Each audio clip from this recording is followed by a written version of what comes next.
Hi, this is Autodidact, and in this video I'm going to show you how to install and configure Nginx, MariaDB or MySQL, and PHP7. Alright, let's get to it. Alright, so here's my Ubuntu on a VPS and here's the IP address. I'm going to copy this one and open a PuTTY. We'll be using PuTTY to access our server. And for now, let's use the root user. And click yes. And enter the password. And wait for a sec, maybe 2. Okay, let me change the settings here. First, I just want to increase the font size here.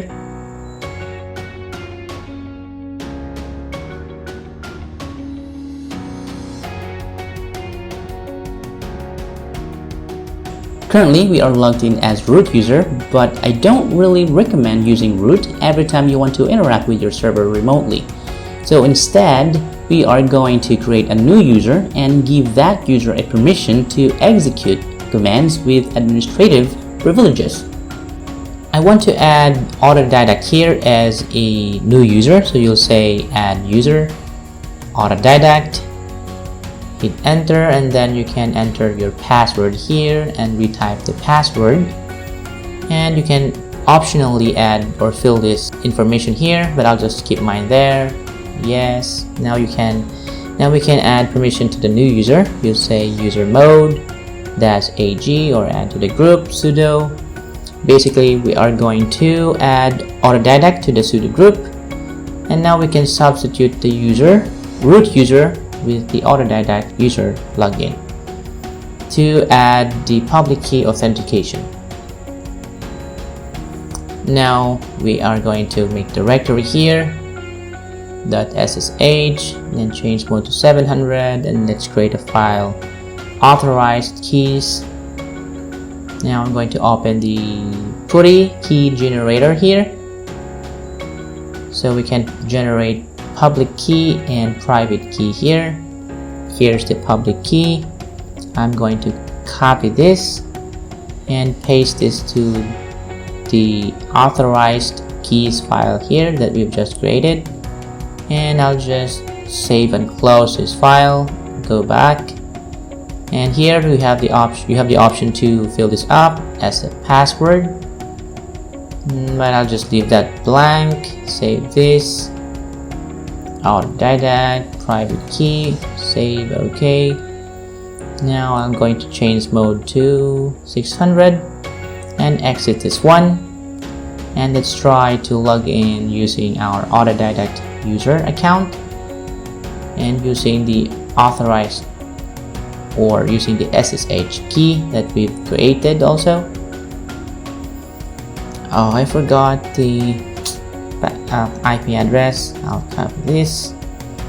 So Autodidact at that IP address SSH. Now auth, search for the private key, open, and yes, we have successfully logged in using SSH key. I'll change the font size here again.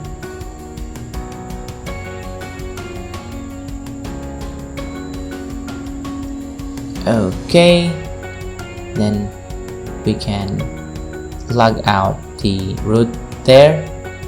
Now we can disable password authentication here.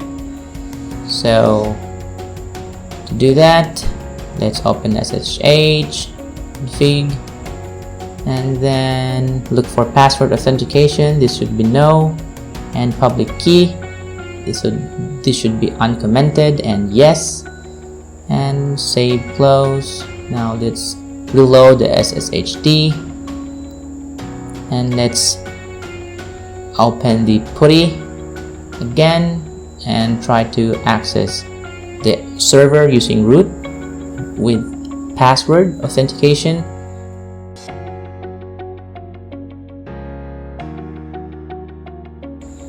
So this should be unable to log in. Okay, that's what we want to see. Now let's add a basic firewall here. So we will use uncomplicated firewall here, UFW. So we'll say sudo UFW app list, see the available applications, So let's allow the open SSH and then enable it. Yes. Now we can status this one. Okay, now we can install Nginx web server. So let's first update if there are packages that needs to be updated.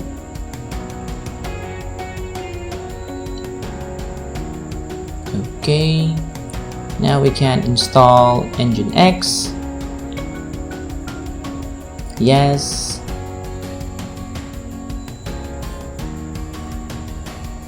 Okay, there we go. Okay,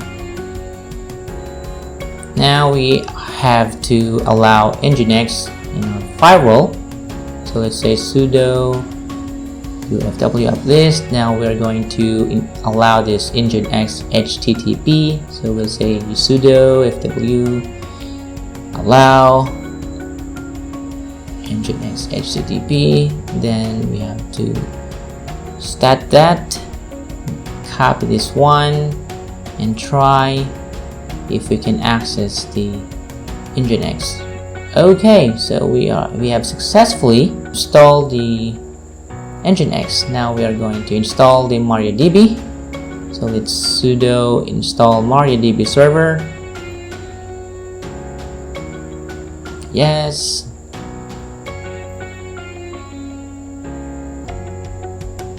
Let's wait for a few seconds here.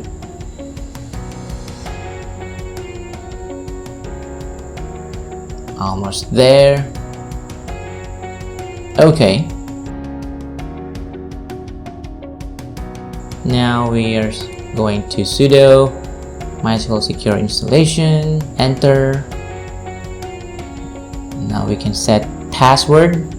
Yes. Then we can set password here. Okay, then re-enter the password. Okay, we have to remove the anonymous users. Yes. Disallow root plugin remotely. Yes. Remove test database. Yes. And just reload privileges. Okay. Now we're up and running. So let's test this. Show databases. And I'm going to use MySQL database. Let's try to query the tables. Want to select or describe the table. Let's select host, user, and password. Oh, I think there's something wrong there. Let me see. Let's select all from user. Okay, I think I know what is wrong with my query. I forgot the comma here. Password from user. There you go. Now there's only one user there. Now let's add or create new user. Grant all on all database and tables to admin at localhost. Identified by password. You can change your password here. It's grant option. So let's check the table. Alright, so we've created the new user there, admin. So let's flush the privileges. Okay, now exit. Now let's check the status. It's active. Okay. Now let's try another way.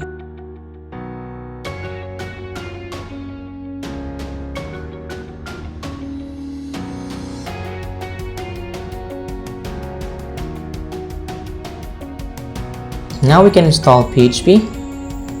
You say sudo apt install PHP fast CGI process manager fpm, then also PHP MySQL. Okay, yes. Okay,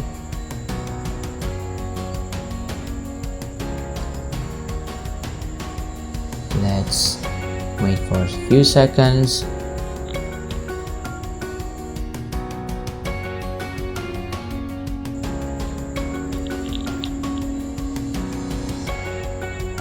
There you go. Alright. Now let's edit the PHP configuration here. Let's look for CGI.fixPathInfo, and this should be uncommented. And let's uncomment this one. This is insecure settings because it tells PHP to attempt to execute the closest file it can find. The requested PHP file cannot be found. So we are going to uncomment this one and set the value to 0 because by default it is set to 1. Save and close the file. Now we can restart PHP. Oops, we lost connection.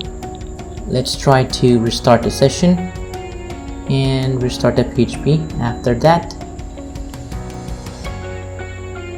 Okay, now let's start the PHP 7.2. Now let's configure Nginx to use PHP.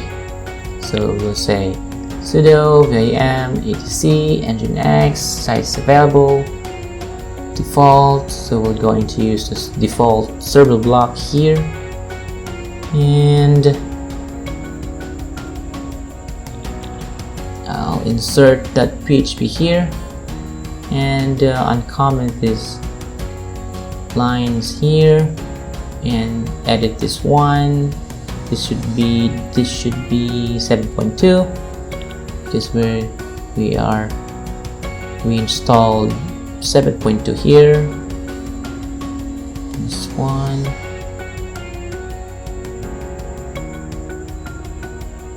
Sudo nginx.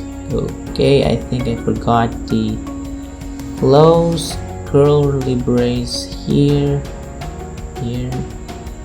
Alright, let's save and close this again and test. Okay, so it's successful. Now we can reload the Nginx and then sudo vim php info. Oh, it's sudo, not sudon. So I'm going to create the php info.php file so we can test our PHP. I'm going to use php info function here. Let's try this on the browser. This should be working, and yes, it is working. Now let's try to remove that because it's insecure. And now we can set up Nginx server blocks in Apache. This is called virtual host. Okay, so I have my fully qualified domain here, so we'll use this one and I'll assign it to the VPS where we are currently working, and then add a subdirectory otherside.mailswash.com and point it to the same VPS or IP address. Now let's create a directory for each of the site or domain that we've pointed to our VPS. otherside.mailswash.com, and then we have to change the owner to www.data. Same with the otherside.mailswash.com, and then change mode to 755, and then I'll create a index.html, and I have prepared a simple HTML here for mailswash.com. Then copy and paste it here and save and close. Oops, we can't write the file. Oh, I forgot to use sudo here. We have to put sudo. Now let's save and close. And now we have to copy that to our other site at mailswash.com. Oh, I forgot sudo again. Alright. Oh, I'm using nano. I don't like nano. Wait, when did I use nano then? So othersite.com, othersite.com. Alright, so copy to the mailswash.com.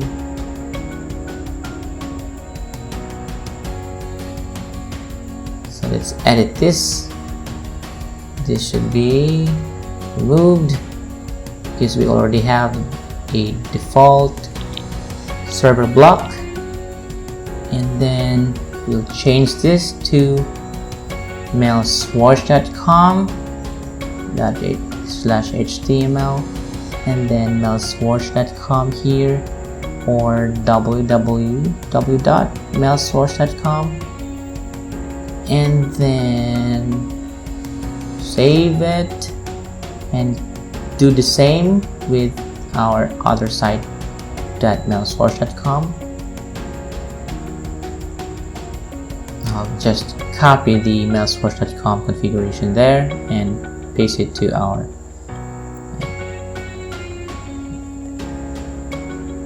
Alright, now I'll edit the mailswash.com, other site mailswash.com, and then change the server name here and the directory. This should be othersite.com. Oops, this should be othersite.com, and then the server name here should be othersite.com.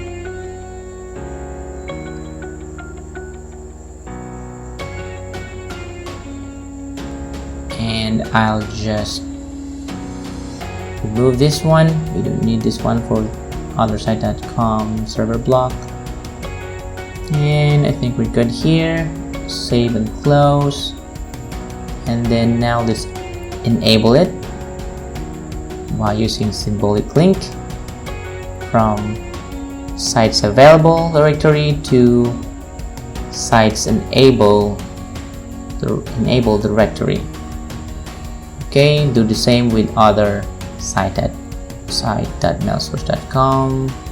Now let's edit the nginx.conf. We will edit this server names hash bucket size here. So this will avoid the possible hash bucket memory problem that can arise from adding additional server names. We're going to uncomment that one and then just save and close. And now we're going to test the settings again, and it's successful. Now we can reload the Nginx or start. And now we are going to try the domains there here on the browser. Okay, so it's successful. And the other one, othersite.mailswash.com, this should be working as well. And here we go, it's working and no problem. Alright, I think we're good here. Thank you for watching this video, and I hope you learned something new today. If you like this video or my channel, please don't forget to subscribe and click on the bell icon so you'll be notified for new uploaded videos. Just a quick note here, if you have questions in your mind or something to say, please don't hesitate to type it down on the comment section below, because I will be reviewing all the comments and I hope to help you.